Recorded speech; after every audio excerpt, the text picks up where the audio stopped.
শোনো, আজকে তো প্রথম রমজান, তো তুমি প্রত্যেকটা রোজা করবা।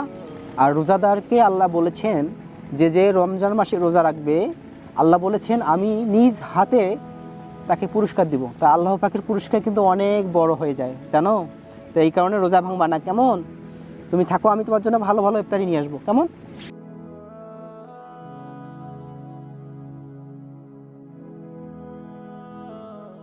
এমন জায়গায় গিয়ে রোজা ভাঙবো না, কেউ জানতে পারবে না।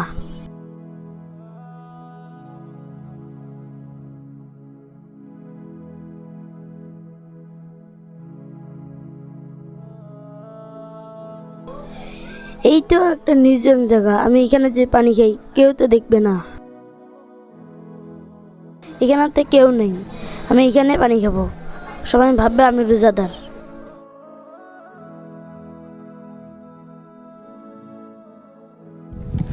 এই বালক, তুমি পানি খাচ্ছ? তুমি রোজা নেই? তো রোজা আছে, আপনি কি করে আসলেন? আমি তো দেখলাম কেউ ছিল না। সেটা তোমাকে পরে বলবো। তুমি রোজা অথচ পানি খাচ্ছ? এই নির্জন এলাকায় তুমি পানি খাচ্ছ মানুষের ভয়ে, কিন্তু একজনে তো দেখতেছে। সেটা কি?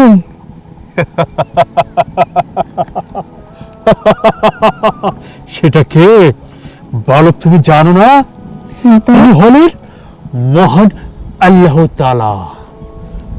তিনি হলেন আল্লাহ তাআলা। পানি তুমি খেও না, তাহলে আল্লাহ তাআলার কাছে পরকালে ধরা খাবে। ইনি কে? কোথায় গেল? হ্যাঁ, এ কি দেখলাম? কোথায় গেল লোকটা? না, আমি আর রোজা ভাঙবো না, আমি বাড়িতে যাই।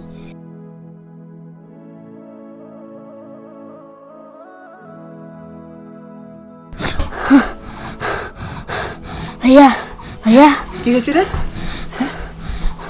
আমি স্বপ্নতে দেখলাম অদ্ভুত একটা লোক রোজা ভাঙতে আমাকে নিষেধ করলো। না না, তুমি দুঃস্বপ্ন দেখেছো। শোনো, রমজান মাস পবিত্র মাস, এ মাসে অনেকেই শয়তানের ধোকায় পড়ে রোজা নষ্ট করে। হয়তোবা তুমি এর মধ্যে কিছু একটা স্বপ্ন দেখেছো, তো চিন্তার কিছু নেই, এটা দুঃস্বপ্ন। তো আমরা কিছুক্ষণের মধ্যে ইফতারির সময় হবে, আমরা ইনশাআল্লাহ ইফতারি করবো। হ্যাঁ, তুমি রেডি হয়ে নাও। আসসালামু আলাইকুম রহমতুল্লাহ। রাসূল সাল্লাল্লাহু আলাইহি সাল্লাম বলেছেন যে রমজান পেল, তার জীবনের গুনাহগুলো মাফ করতে পারলো না, সে ধ্বংস হোক। অথচ আজকের দিনে দেখুন, বিভিন্ন হোটেলে আমরা পর্দা টাঙিয়ে আমরা খাবার খাওয়ার চেষ্টা করতেছি।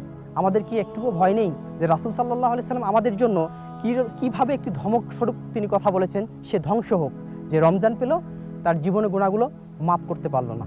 আসুন না, এই রমজানের পবিত্রতা রক্ষা করি, সুন্দর জীবন গড়ি। ভিডিওটি সামান্যতম শিক্ষণীয় হলে শেয়ার করতে ভুলবেন না, কারণ আপনার একটা শেয়ারে পারে মানুষের ধ্যান ধারণাকে পরিবর্তন করতে। ধন্যবাদ। আসসালামু আলাইকুম ওয়া রাহমাতুল্লাহি ওয়া বারাকাতুহু।